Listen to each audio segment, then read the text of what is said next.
saja saya bolehkan, orang luar hentang tak tahu apa. Jadi saya gabungkan dulu. Saya cerita, ada orang kata ni, ada orang kata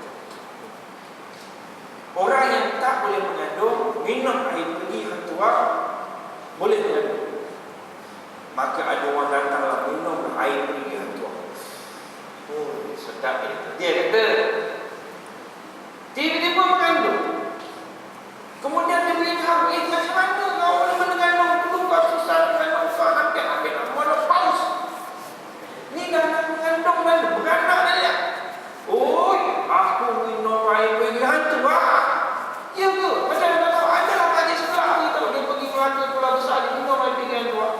Aku pun minum sampai jauh, mengandung aku ni. Tapi orang tanya aku dah sampai mengandung air, mana orang yang tanya.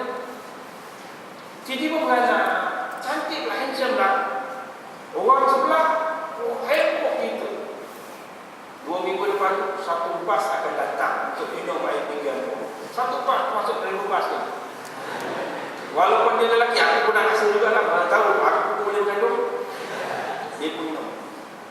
Oh, walaupun 2-3 orang yang minum tu betul-betul mengandung lah. Selebih, bukan mengandung, minum lah. Tak mengandung langsung. Tak apa, kita cuba lagi. Mungkin belum ada rezeki, belum ada jodoh, minum lagi. Setahun tak ubah pun tetap orang datang. Tapi ada satu cerita hakiki yang realiti. Bagaimana ada seorang Allah, nama saya cerita kan, dia lumpuh, stroke separuh badan. Anak-anak dibawa setelah pakar, di klinik, ke pencet dan sebagainya, tak jalan. Akhirnya dia ikhtiar sini baca doa. Dia baca doa daripada senyap sehingga cantik. Boleh pula kembali menjadi imam sebelum imam. Dia cerita kau orang, siapa-siapa yang suka ikut aku, baca Quran. Seorang tak ikut. Daripada minum pinggan aku, daripada jauh datang. Yang ini free, boleh jumpa Quran mana-mana, tak ada orang ikut. Sebab apa? Yang nak membaca Quran itu ialah insan yang terpilih. Allah pilih orang untuk baca Quran. Sedangkan Allah tak pernah pilih kau pergilah cik pergi Hatuah. Daripada Kelantan, daripada Johor Bahru, daripada Perlis datang beramai-ramai datang untuk minum air, belum tentu boleh mengandungkan orang. Ada budak umur 15 tahun kahwin pun tidak minum 3 tu anak mengandung. Macam mana? Kahwin pun tidak. Cari pula. So baca Quran, baca Quran tak apa. Tak apa. Sebab apa? Kita pergi berjumpa apa lagi?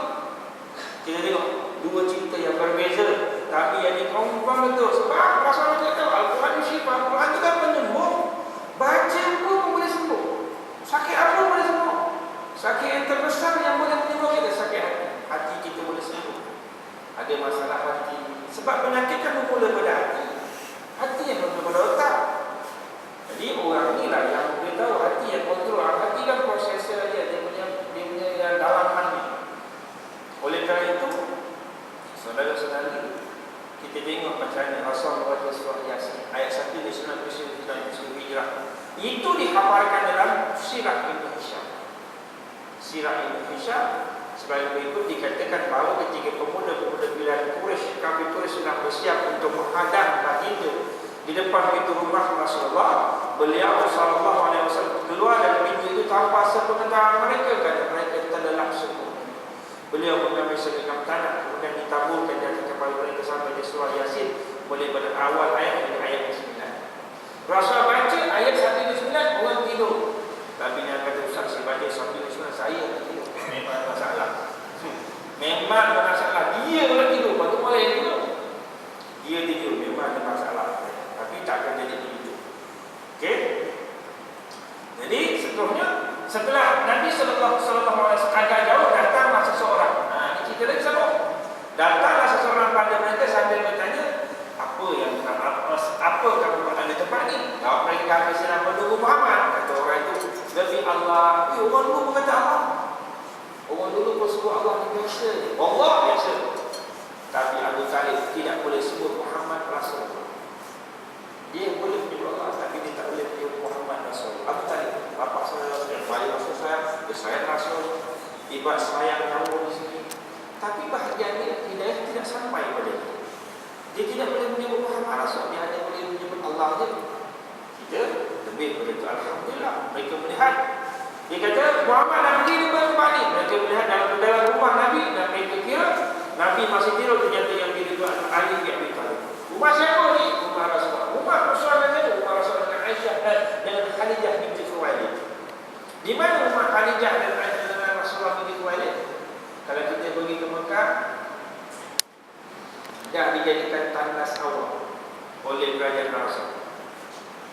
Di luar daripada tempat Masjidil Haram ada tandas. Tandas bila air penuh ada banyak Rasulullah boleh kencing minum air. Situlah rumah Khadijah dan Rasulullah. Tempat dia turun untuk menyampaikan wahyu. Tempat itu telah dinajiskan.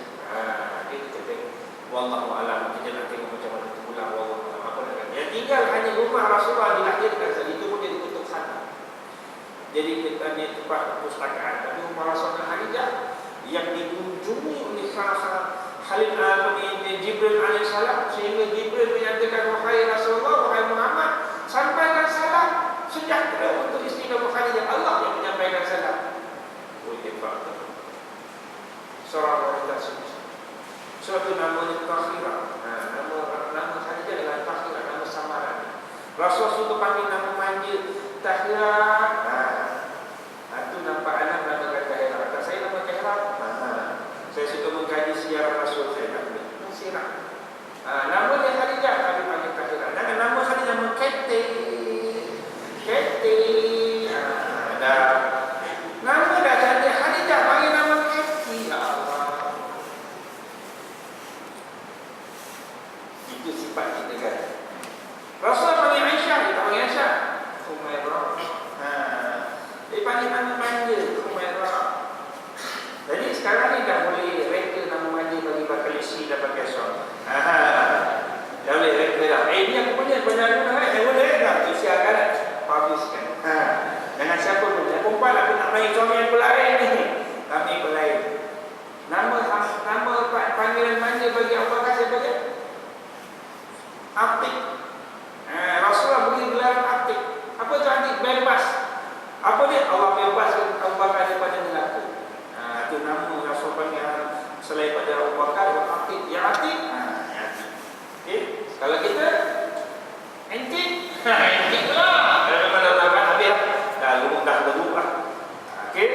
Jadi teruskan itu pada malam ini tuan-tuan, puan saudara-saudara. Kita ambil sikit saja surah Tafsir ini.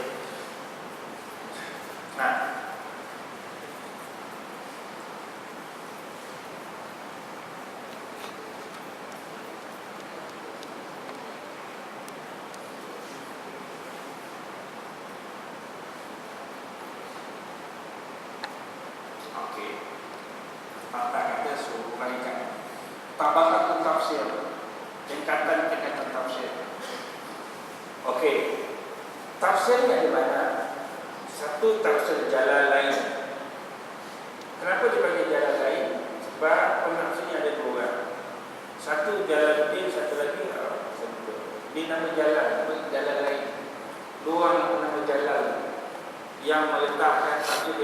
Tapi tafsir Jalalain ini tafsir yang hanya meletakkan apa makna seperti macam terjemahan, cuma ada sikit-sikit ayat.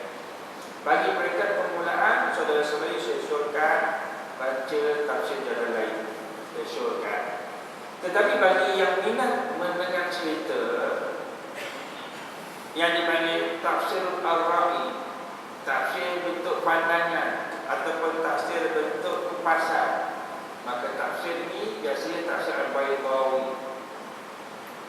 Tafsir Baydawi, tafsir fi Zilalil Quran, tafsir Al-Azhar oleh Hamka,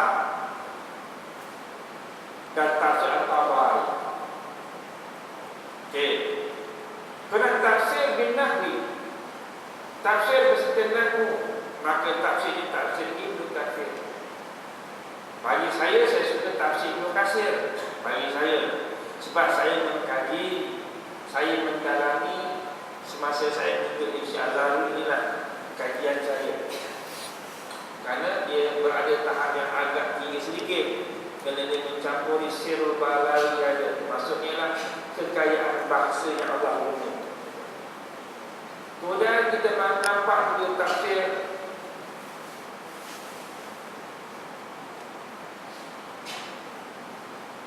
apa? Ini kita lupa. Sebab saya tak bersedia dengan jawapan dari soal. Saya kata cukup dulu. Cukup dulu. Bagi saudara-saudari, boleh baca tafsir yang minat tafsir Zilalul Quran oleh Said Qutb, silakan. Sebab dia menulis ketika mana dia tak nak dalam agama. Bagi yang minat tafsir Al-Ha pun silakan. Ditulis oleh Hamzah ketika mana juga ditahan oleh Soekarno. Jadi boleh baca tafsiran-tafsiran. Ini tafsiran secara rambang dan bentuk ilmiah. Dia kupas. Kalau dipanggil dia ini golongan-golongan yang mufassirin, yang moden. Dia huraikan ayat-ayat satu-satu dengan kupasan-kupasan berdasarkan isu yang masing-masing.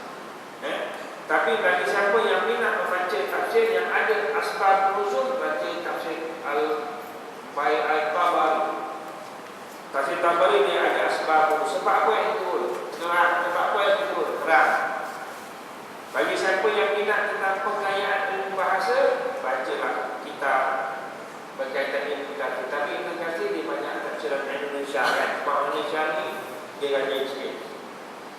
Bagi yang boleh berbahasa Arab, yang horilah ambil yang bahasa Arab ni. Bagi siapa yang tak minat baca, hadir Selasa depan di sini.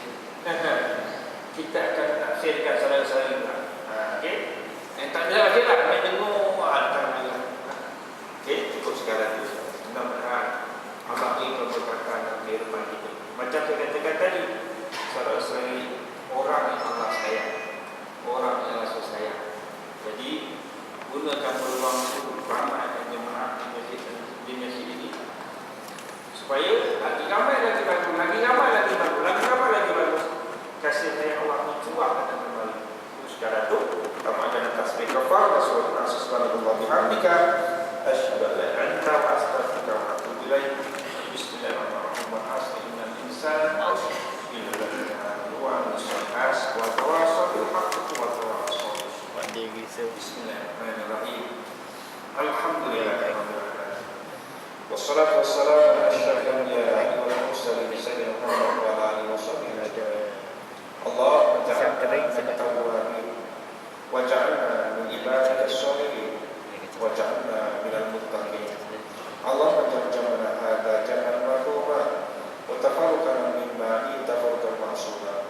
Rabbana atina fid dunya hasanah wa fil akhirati hasanatan wa qina adzabannar wa qina adzabannar wa qina adzabannar.